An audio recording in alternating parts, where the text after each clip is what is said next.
Historically, it hasn't always been a great place for us to go play. But we're a different team now. I think different context, different circumstances. We're still early on in the season, so we were wanting to continue that momentum from last week. We showed great character to come back from 2 goals down, and the players are in good spirits. It shows the collective as well. Players coming off the bench and playing a role and influencing the game. So there's a real togetherness here, and it's going to be a good environment. It's always a nice place to go play with the fans, the opponent, everything that comes with it. So we're excited to get across there and play another game of football.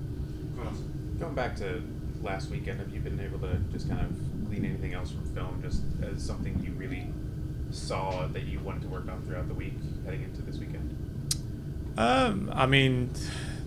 It's a tale of two halves, right? I think first half, I don't think we played badly. I think we just dropped our standards and allowed Angel City to get some opportunities, and they took our opportunities. We acknowledged that. We reviewed it, reflected on it, making sure that every single game that we play in, we have to maintain a high standard, and if we don't do that, then we can get punished, and Angel City showed that. So it comes down to margins. Can we continue to take our opportunities in front of goal, be defensively solid, not allow them to get any momentum, and get up the field a little bit tighter, a little bit more aggressive. And if you do that and you control those moments, then you put yourselves in a position to win the game. You mentioned after the last game it was all about kind of just basics and the simple things. How much do you kind of harp on that throughout this week to make sure that the team starts off the right way and focuses on those basics that lead into the bigger chances and the greater play? Listen, we have a very talented team, with some really talented individuals, and we just got to make sure that we do the basics almost to perfection.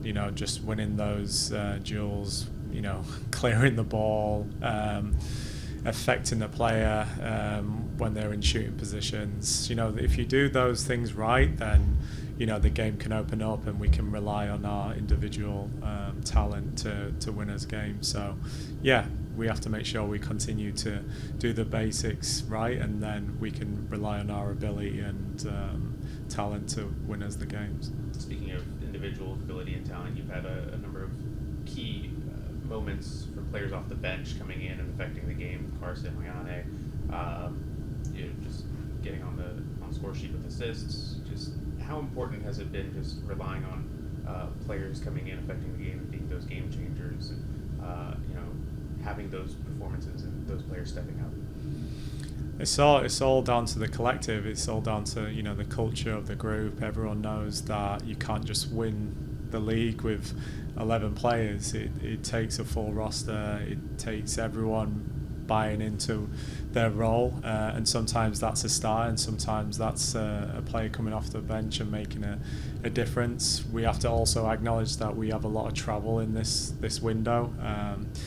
It only feels like yesterday we were in Seattle, and now we're having to go to Portland, and then we go to North Carolina, and so there's a lot of travel.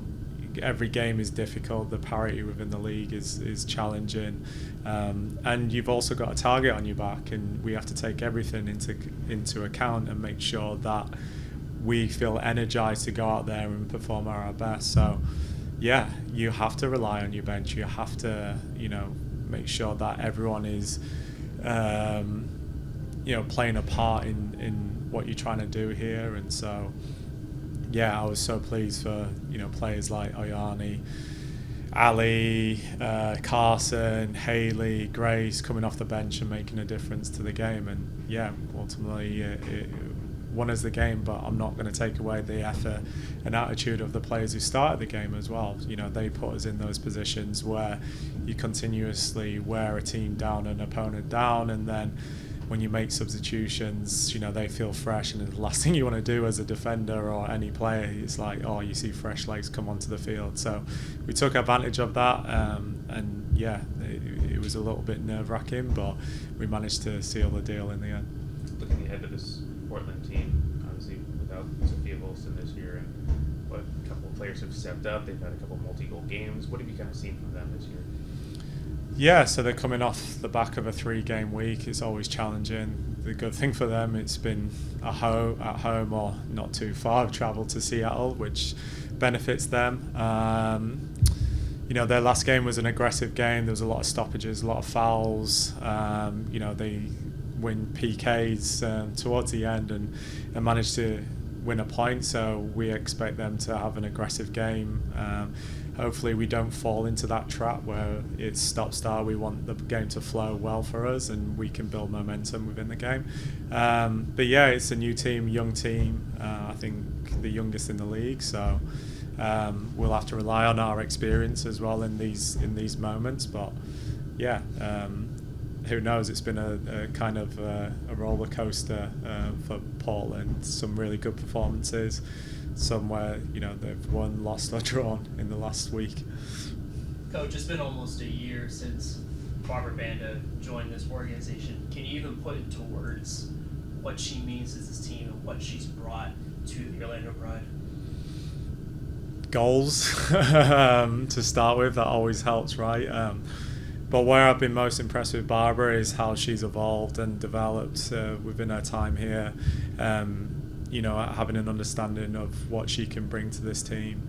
I think with her goal last weekend was brilliant, how she just gets across the defender, and we talked about that numerous times, just making sure she's active in the area because we have the players who can deliver the ball, and for her to get that type of goal makes us feel that she's responding in the right way. She's very aggressive in running in behind and hold up play, but adding that layer to her game makes her pretty unpredictable. But yeah, her transition has been seamless.